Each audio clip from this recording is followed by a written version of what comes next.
오늘부터 요한계시록 들어갑니다.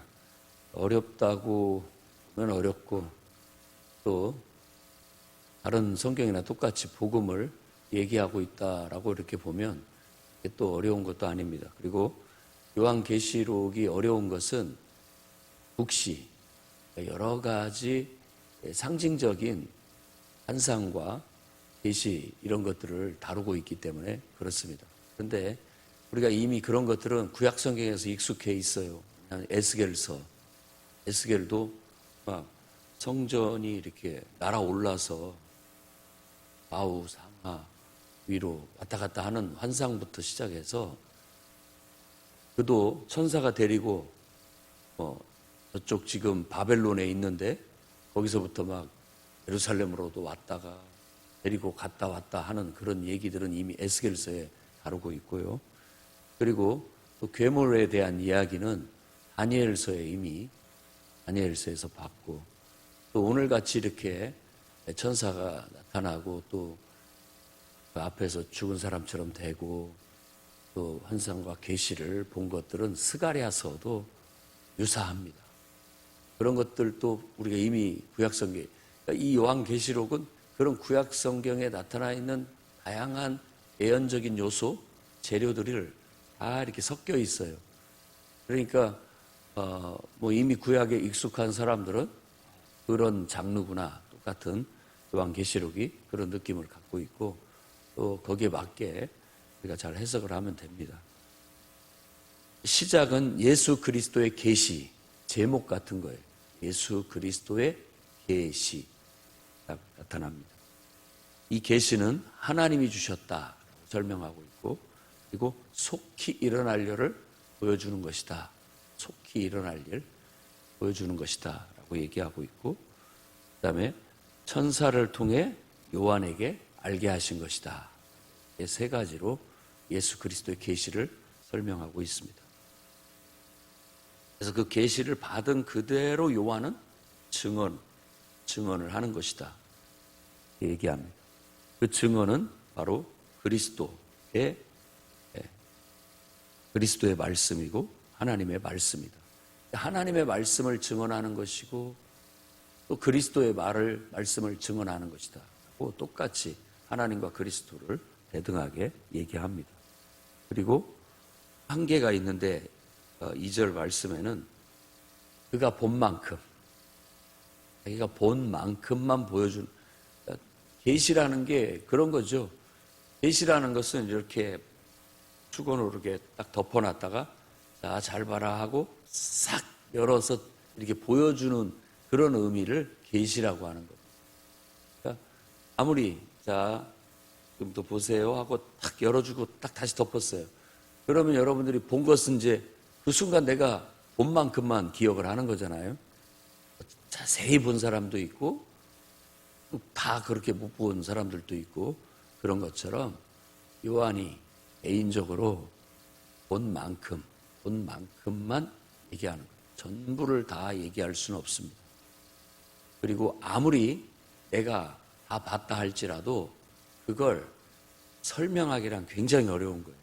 전에 어떤 목사님이 우리 강사로 오셔서 그런 얘기 하셨죠. 아프리카에 아주 원시적인 삶을 살고 있던 사람이 어느 날 한국 선교사를 만나서 이 대한민국 서울에 왔어요.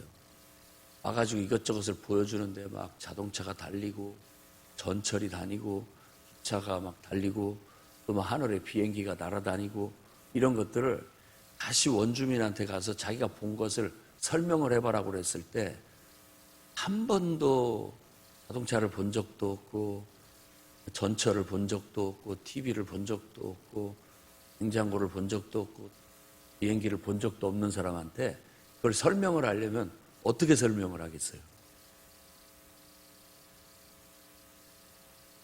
그 용어도 없고 단어도 없어요. 그 원시인들에게는.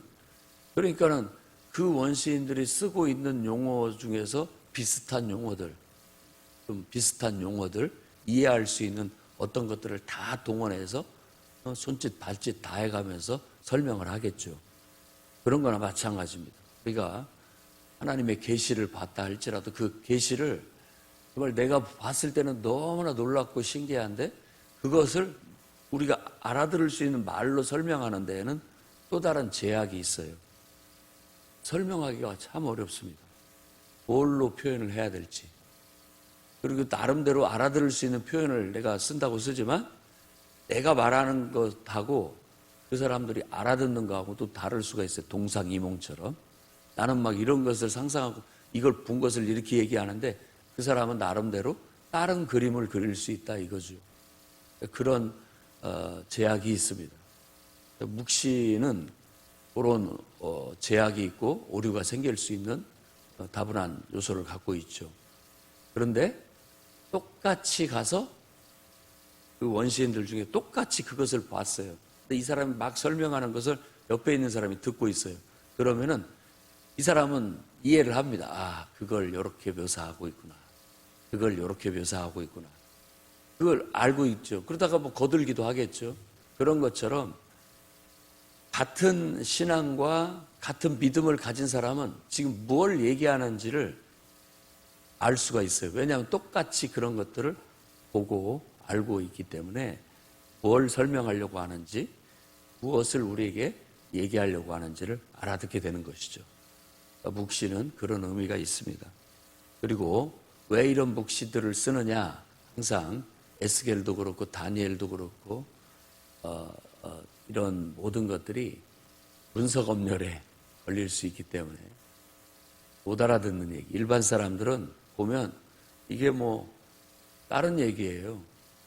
어떤 지금 현 정부를 비판하는 거라든지 어떤 좀 그걸로 인해서 문제가 될 만한 소지들이 없도록 그런 것들을 철저히 괴물로 은유해서 비유해서 말을 하고 있기 때문에 이들에 대해서 비판을 하는 것 같기는 하는데 뭐 대놓고 하는 것이 아니기 때문에 우화처럼 얘기하는 것이기 때문에 비유적으로 얘기하는 것이기 때문에 그런 검열에 걸리지 않게 된다는 거예요. 그러나 알아들을 사람은 알아듣는 겁니다. 그게 묵시 문학, 묵시의 장르의 한 특징이라고 볼 수가 있습니다. 그래서 본 만큼 알아듣는 것이고요. 우리도 마찬가지입니다. 우리도 알아듣는 만큼 알아듣는 거예요. 여러분들이 구약 성경에 이미 여러 환상적인 재료들을 가지고 요한계시록도 그대로 그 비슷한 환상의 재료들, 환상과 계시가 나타나고 있으니까 여러분 나름대로 영적으로 상상의 아래를 통해서 묵상을 하시고 그 속에서 무엇을 영적인 무슨 실체를 얘기하고 있는지를 여러분도 깨달아갈 수 있기를 바랍니다. 이 예언의 말씀을 읽는 자, 듣는 자, 지키는 자가 복되다. 왜냐하면 때가 가깝기 때문이다. 요한의 때부터도 벌써 예수님이 재림하실 때가 가깝다. 하나님이 하나님의 구원의 계획을 완성하실 때가 가깝다. 그러니까 지금 이 요한계시록은 하나님의 구원의 역사의 파노라마에 성경 파노라마 쭉 그림으로 쭉쭉쭉 보여줘서 이야기를 나가듯이 하나님께서 창조부터 시작을 해서 인간의 타락과 죄악과 하나님의 구원과 하나님의 심판 그리고 최종 하나님의 계획의 완성, 하나님의 청사진의 완성 그걸 이렇게 파노라마처럼 쫙 보여주는 겁니다.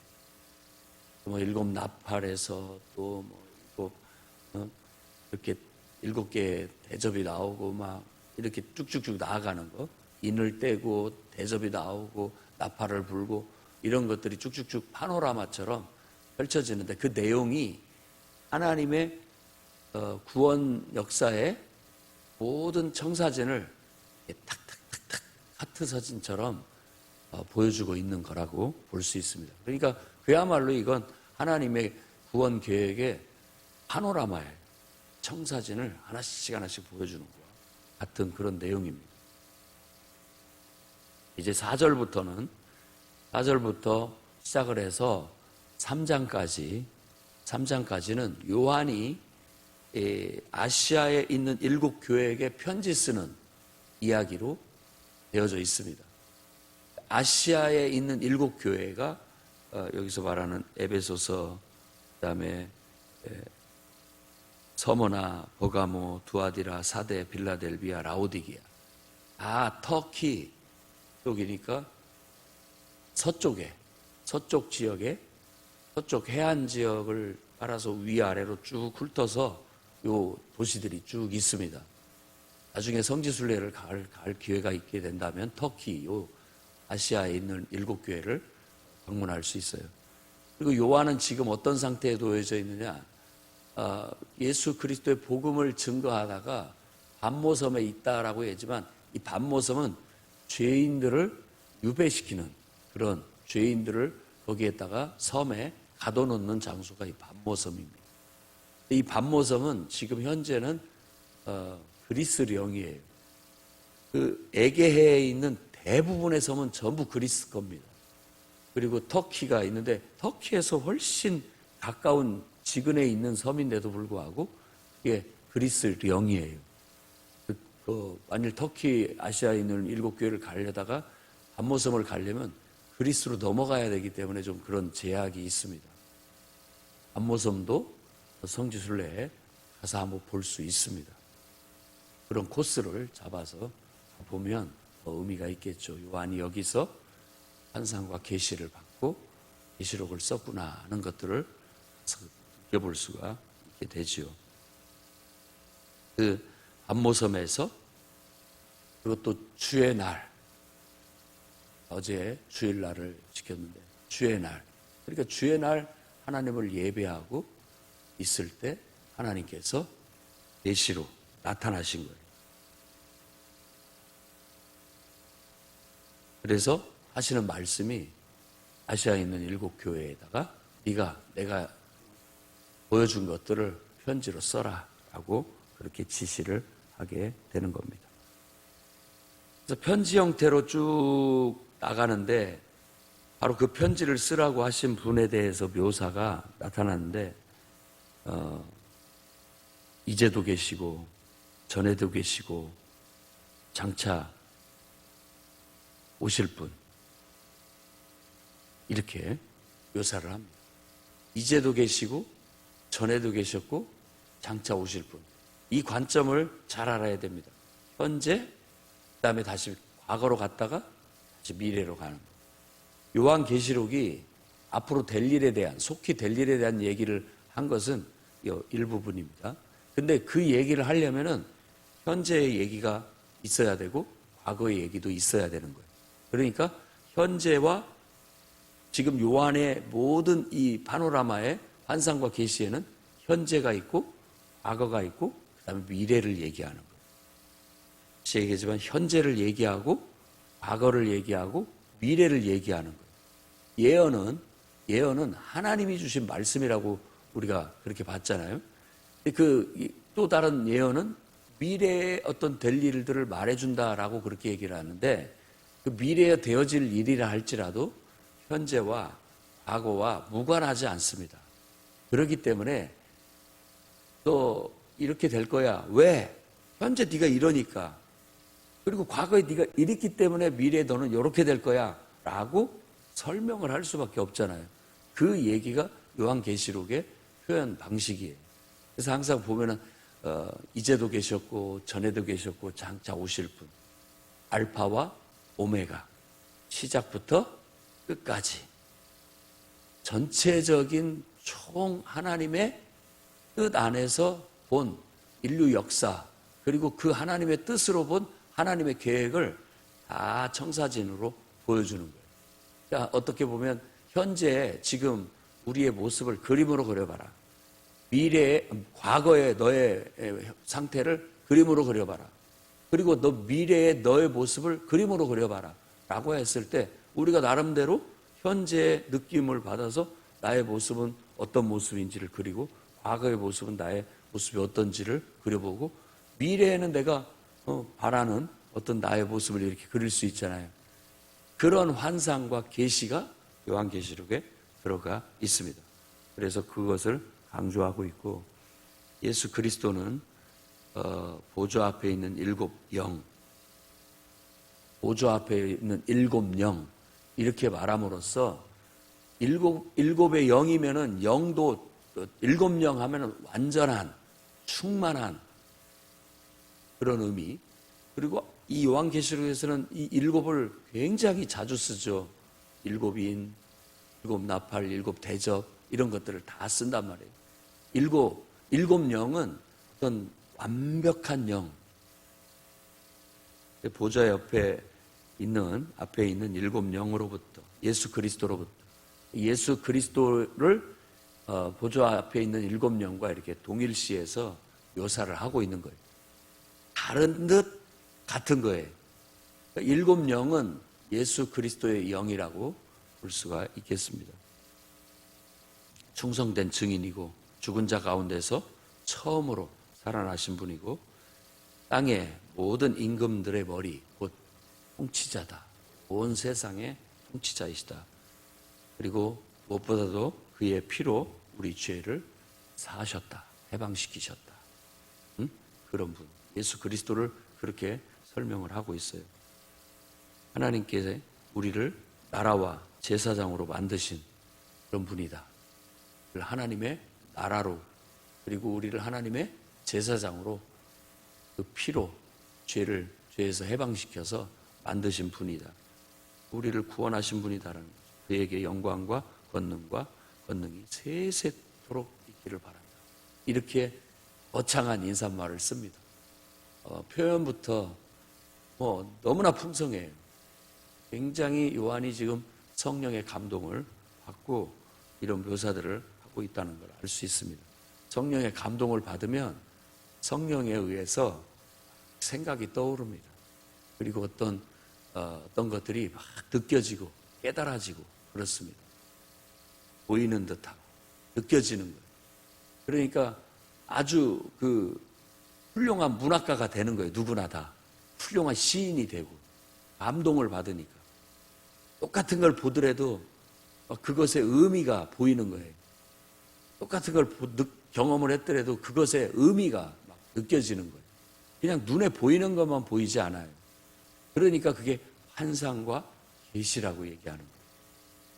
우리는 영적인 사람이기 때문에 기도하면서 성령의 충만함을 받아 그런 영성을 가져야 됩니다. 기도의 영성.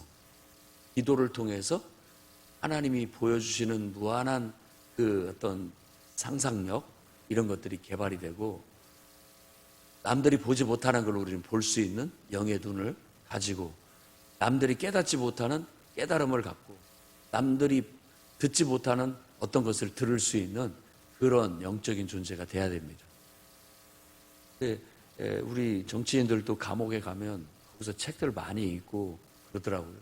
그런 것처럼 우리 일상이 너무 바쁜데 우리도 마치 유배돼서 감옥에 가서 꼼짝도 못하고 아무것도 할 수 없으면 우리가 해야 할 게 뭐가 있습니까? 찬송하고 기도하고 성경책도 없다면 그동안에 들어왔고 읽어왔고 배워왔던 성경 막 묵상하면서 기도하고 이럴 때 하나님께서 환상과 계시를 열어주셔서 현재 돌아가는 그런 세상의 역사 속에 그 하나님의 뜻이 막 읽혀져요.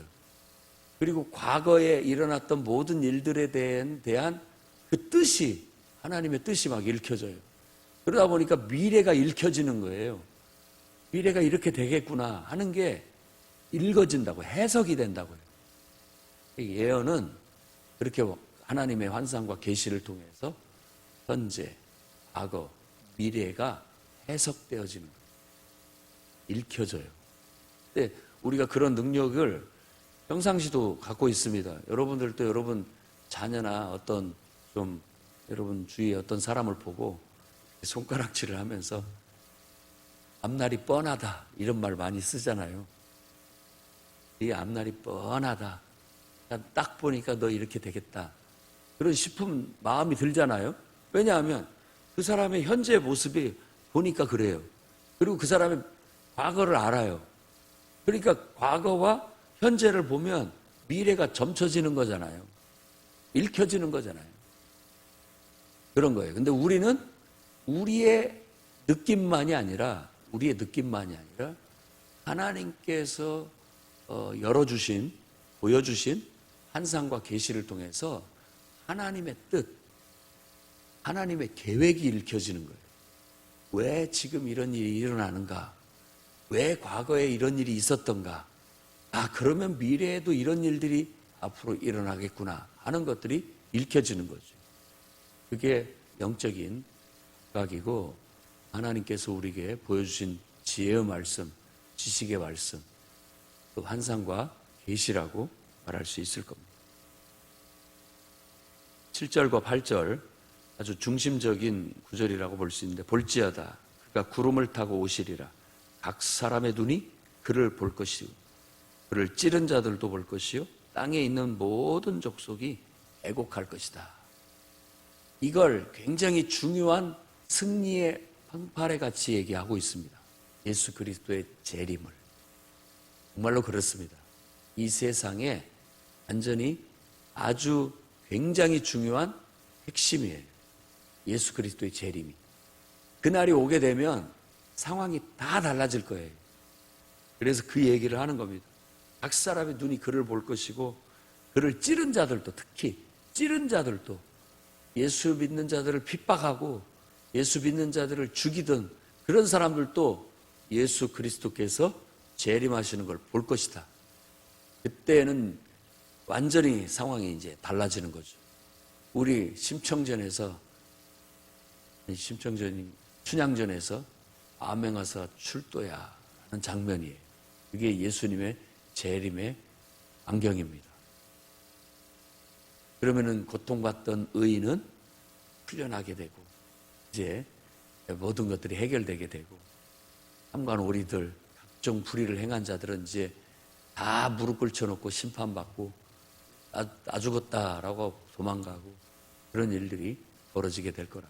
지금 요한이 반모섬에서 도미티안 황제 시절에 아주 그냥 심한 박해를 받으면서 순교하는 많은 그리스도인들이 있는 상황 속에서 바로 이 환상을 보는 겁니다. 너희들 예수 그리스도께서 재림만 하게 된다면 그날에 다 너희들은 큰일 날 것이다 고 지금 보여주는 거예요.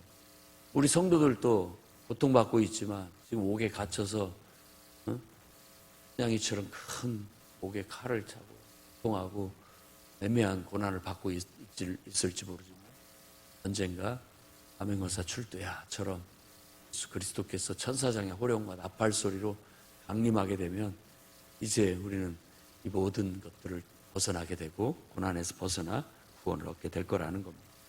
하나님을 믿어야 됩니다. 그분은 알파요 오메가예요. 알파는 그리스어 헬라어의 첫 알파벳이에요. A에 해당되죠. 오메가는 맨 끝 철자입니다. 그 처음과 끝 철자를 가지고 알파와 오메가라 그렇게 얘기하고, 다시 한번 이제도 있고 전에도 있었고 장차 올 자다. 그분은 전능자다. 곧 과거와 현재와 미래, 현재와 과거와 미래를 다 하나님께서 통치하신다. 그분이 전능자다. 그 하나님을 믿고 있습니다. 그 속에서 나는 먼지 같은 정말로 아주 연약한 존재이지만 그분과 연결되어 있기 때문에 우리는 귀한 거예요. 나는 하루살이처럼 그냥 짧은 시간을 살다가 사라지는 존재같이 보이지만 그분 안에 있을 때는 그분 안에 영원한 겁니다. 우리가 이 땅에 던져지듯 던져져서 시간을 살고 시간이 다하면 결국은 이 땅에서 죽어 떠나게 되는 것 같이 보여지지만 우리는 이 시간 속에 있다가 영원 속에 들어가는 거예요. 하나님의 영원하심 속에.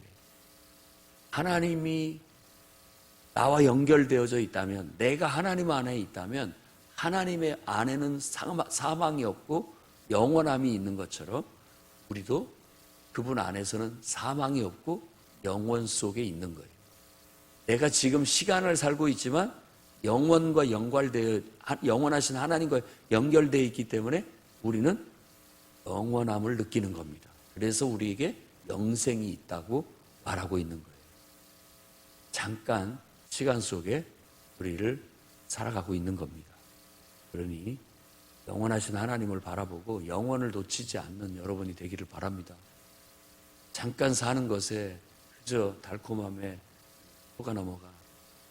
저 하나님도 무시하고 업신여기고 하나님 말씀도 무시하고 멸시하고 살다가는 그날에 큰일 납니다. 정신을 똑바로 차리고 우리가 사는 이 세상은 잠시 잠깐 사는 그런 인생이라는 거예요. 우리가 사는 시간은 아침에 안개처럼 피었다가 해 뜨면 사라지는 그런 짧은 인생이라는 거예요.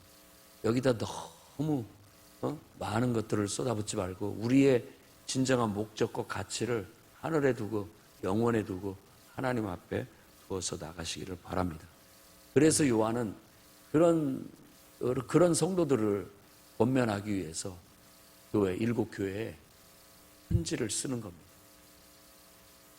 내가 보는 것을 두루마리에 써서 아시아에 있는 일곱 교회에 보내라. 그러면서 요한이 예수 그리스도 앞에 죽은 사람처럼 되고 그분이 나타나니까 그분 앞에 완전히 죽은 사람처럼 되고 그 인자 같은 이의 환상을 보게 되는데 이런 것도 에스겔이라든지 이사야가 본 환상이라든지 그 다음에 정확히 스가랴 4장을 한번 집에 가서 읽어보십시오. 4장에 보면 스가랴도 똑같이 그렇게 잠들어 버렸어요. 천사 앞에 자기에게 환상과 계시를 이끄는 천사 앞에 잠들어 버려서 죽은 사람처럼 됐다. 그런데 천사가 이렇게 손을 대니까 다시 깨어나요. 그러면서 이제 계시가 또 똑같이 여기서도 금촛대를 보여주거든요. 스가랴서에서도 예수께서 나타나는데 인자 같은 이라고 그렇게 얘기하는데 사람 같지만 사람 같지 않은 신 같은 하나님 같은 그래서 인자라고도 말하지 않고 인자 같으신 이라고 그렇게 얘기합니다. 우리 눈에는 사람이지만 또 그분은 사람 같지 않은 그런 분이라는 것. 그리고 그분에 대해서 정말 우리와 같지 않은 인간과 같지 않은 인자라는 말은 사람의 아들이라는 말이에요. 그러니까 사람을 지칭할 때 말합니다. 우리 전통적으로 소자 이 소자가 이렇게 나를 지칭할 때 그렇게 얘기하잖아요. 인자도 마찬가지예요. 그냥 평범한 사람의 아들이다라는 사람이다라는 연약한 사람이다라는 걸 말할 때 인자 이런 표현을 쓴다고 생각하면 됩니다. 그 인자 같으신 이는 다니엘서에 이미 나타났죠. 하나님께서 인자 같은 이가 결국 하나님 나라의 왕이 돼서 온 세상을 평정하고 통치하게 될 것이다. 세상 나라를 다 멸하고 결국은 인자가 왕이 돼서 온 세상을 통치하게 될 것이다 라는 예언을 하고 있습니다. 그 환상을 보는데 일곱 개의 금 촛대 사이를 거닐어요. 사이에 계시고 끌리는 옷을 입었고 금띠를 띄었고 머리털이 희고 눈이 불꽃이 나오고 발이 단련한 주석같이 반질반질하고 음성은 많은 물소리 같아요. 많은 물소리. 폭포가 나이아가라 같은 그런 폭포가 막 떨어지면 우리 말소리가 안 들릴 만큼 우렁차게 막 물소리 쏟아지는 소리 같아요. 굉장히 위험 있는 모습을 이렇게 묘사하고 있는 겁니다. 위험과 권세가 있는 분. 우린 예수님을 친한 친구처럼 생각해서 장난도 치고 뭐 속이기도 하고 뭐 이렇게 편하게 지내는지 모르지만 진짜 하나님의 임재와 진짜 하나님의 현현 앞에 서게 되면 우리 다 요한처럼 죽은 사람처럼 됩니다. 다 구약에도 하나님을 만났던 사람들이 다 그렇게 됐어요. 정말로 하나님의 그 위험 앞에 우리가 서게 되면 숨도 못 쉬고 몸이 딱 굳어버리고 그냥 그럴 것 같아요. 그분이 이렇게 나타나서 그랬을 때 그분이 손을 얹으니까 결국은 그 모든 마비처럼 죽은 것처럼 된 것이 풀리게 됐다라는 것을 묘사하고 있습니다. 두려워 말라. 나는 처음이고 마지막이다. 하나님에 대해서 알파와 오메가라고 했는데 예수 그리스도도 똑같이 알파와 오메가, 처음이고 나중이다라고 말하고 있고 살아있는 자다. 전에 죽었었다. 세세토록 살아있다. 예수님의 죽음과 부활을 강조하고 있는 거예요. 예수님의 죽음과 부활은 복음입니다. 복음이에요. 예수 그리스도께서 일으키신 많은 기적과 치유의 역사가 있었지만 그건 하나도 언급하지 않습니다. 제일 중요한 걸 딱 골라나가면 그분이 십자가에 죽으신 것과 죽은 자 가운데서 장사한 지 사흘 만에 살아나신 것. 딱 그것만 남습니다. 나머지는 다 허드레예요. 그분이 우리를 위해서 온 인류의 구원의 길을 열기 위해서 죽으신 것. 그리고 장사한 지 사흘 만에 거기서 살아나셔서 부활하신 것. 이것이 바로 구원의 길을 연 것이고 영생의 길을 연 것이기 때문에 예수 그리스도는 바로 그런 분이다. 그리고 요한계시록이 죽음을 자꾸 강조하는 것이 그 시대에 순교당하고 있는 많은 성도들이 있었기 때문에 그 순교자의 가족을 둔 가족들에게 바로 이런 편지가 전달되고 있기 때문에 죽은 자들에 대한 위로 차원에서 죽음은 죽음이 아니다. 예수 그리스도께서도 죽었었다. 근데 그가 부활하셨다. 우리도 죽지만 우리도 부활한다. 그래서 소망을 주기 위한 것이라는 걸 압니다. 그게 바로 복음이기 때문에 그렇게 얘기합니다. 그 오른손에 7표를 쥐고 있고 입에서는 좌우에 날선 검이 나오고 좌우에 날선 검 다 이게 은유적인 건데 마치 그 입에서 하나님의 막 날카로운 말씀이 나오는 거예요. 그 말씀이 사람을 다듬기도 하고 죽이기도 하고 그럴 수 있는 강력한 말씀의 검이 나오고 얼굴은 밝은 해처럼 빛나고 해처럼 밝고 어떻게 그분을 감히 쳐다볼 수 있겠습니까? 해를 어떻게 우리가 맨눈으로 쳐다봅니까? 그렇듯 그분은 위엄과 권세가 넘치는 분이에요. 그분이 이제 네가 본 것과 지금 있는 것과 장차 될 일을 두루마리에 기록해서 7교회에 보내라 하는 걸로 요한계시록은 시작이 되고 그 편지 내용이 2장과 4장에 이제 펼쳐지게 되는데 흥미진진합니다. 여러분 기대와 소망을 가지고 내일 말씀을 같이 나눌 수 있기를 바랍니다. 라기는 우리가 주님의 재림의 날을 소망 삼고 지금의 고난을 잘 견디고 인내하면서 끝까지 순교할지라도 이 신앙과 믿음을 지켜나가는 여러분이 되기를 주의 이름으로 축원합니다.